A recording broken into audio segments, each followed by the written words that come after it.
आपणकर तो मन थी मैडम 3 तारिख एप्रिल राति तमा मनिद्रा यही बिल टी पास कराई मन अच्छे ना madam that last legislative business that we had done the entire opposition was agog entire राति आम अनिद्रा रहीलु से बंधु को मुझे जे तमें जो तरबरिया भाव जो बिल टी आणुच से बिल तुमको पस्तैवाई पड़ो आप देखु it is prophetic all our leaders here had told that तमें जो कार्यक्रम टी करुच विधि व्यवस्था तैयारी करुच सेटा इज इनफ्रक्चुअस एंड ताकू तमें 44 दिन है ना you have already proved the truth तेणुक ये जो आईन टी को आनिले ये आईन टी को आप तर्जमा कले मैडम देखिए जे प्रथम रे आसिला जे सेक्शन 10 सेक्शन 610 आपको तो जदि जो माने पंडित माने जो माने अच्छे से जानिबा दरकार ओडिशा अमेंडमेंट बिल 2020 रे आसला जेतबे आमे ताकू करिथिलु डिस्प्यूट करथिलु 1989 एक्ट 2020 एक्ट सेथिरे हमर थेला जो प्रोविजो सेठी नेबरिंग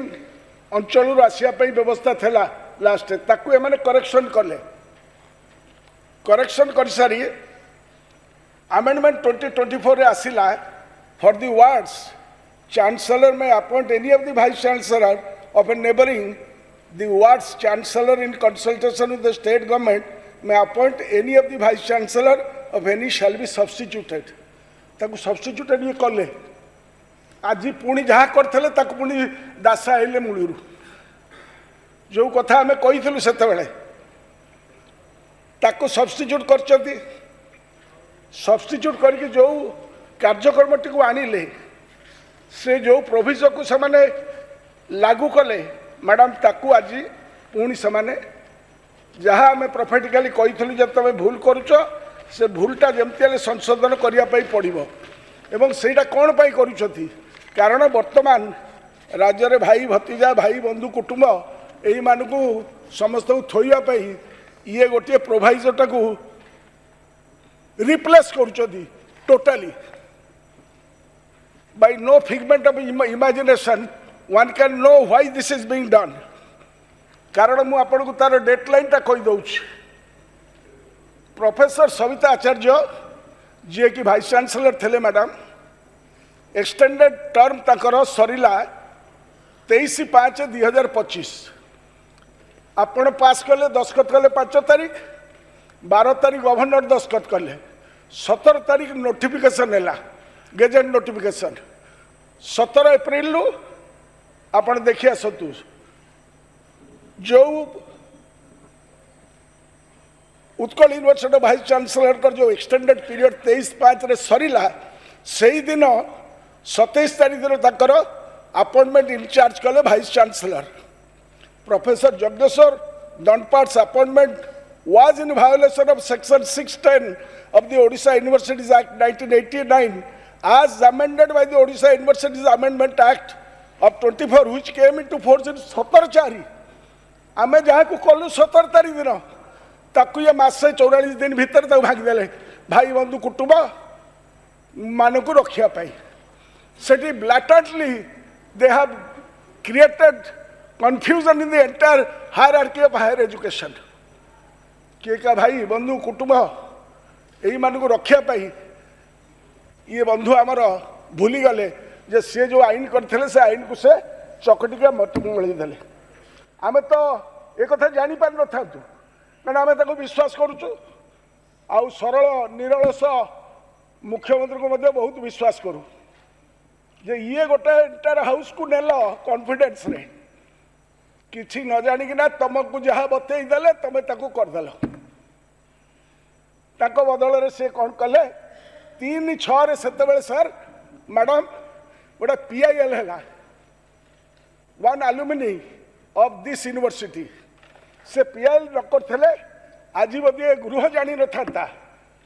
ये ओडिशावासी जानी न था जे कौ प्रकार कांड कारखाना एम कर द्वारा ऑब्जर्वेशन टा कौन आसिला आप देखु the PIL was to quash the notification 27/5/25 as the same violated the section 610 of the Odisha Universities Act. मंत्री मत कहला बेले मत दब आंसर मुझे आनबी आमेंडमेंट तेणु 3/6 जिते कार्यक्रम है आम नजर को एक कथाटा आसला 40 दिन भितर मासे 10 दिन भितर ये कथाटा को उलट पालट करदे विराट ब्यूटीफुल सरकार what the chief minister doesn't know the other extra constitutional centre of power सी लोक को अपॉइंटमेंट ये करदे जे प्रोफेसर अच्छा जड़े अनावधाय लोक को लेकिन से थोदेले one who is junior to you many times तेणु honourable high court short reply from the state government on 24/6/2025 madam sequel of events देखो on 8/7/25 when the Advocate General appeared and prayed for 2 weeks time to enable the state government to take appropriate steps, the High Court made the following observation. Odisha High Court कौन कहले आपका विषय High Court, we appreciate the stand taken by the state, but simultaneously we have to ensure that the provisions of the law is respected and followed by the authorities in a proper spirit. ये spirit letter सबको हजाई देले, and assurance is given by the London Advocate General that he would personally look into the matter and will address any wrong quote, any wrong which has been committed, so that the law applicable in this regard is rigorously followed and adhered to. Eta कहले, is it not an indictment on this government? The more कथा नु Honorable Chief Justice of this state High Court has pronounced. तापर madam कौन है? In view of the stands above, let the matter be listed on 23rd July 2025 to enable the state to take an appropriate step in this matter. सेटू कौन है? 23/7/25 दिन Advocate General submitted that the notification जो उठे governor दे थिले 27/5/25 सेटा has been cancelled. पुणी से government तक कैंसल कर देले मैडम. सीक्वेल ऑफ इवेंट्स अपन देखो ताकू कैंसल कले कौ दिन जो दिन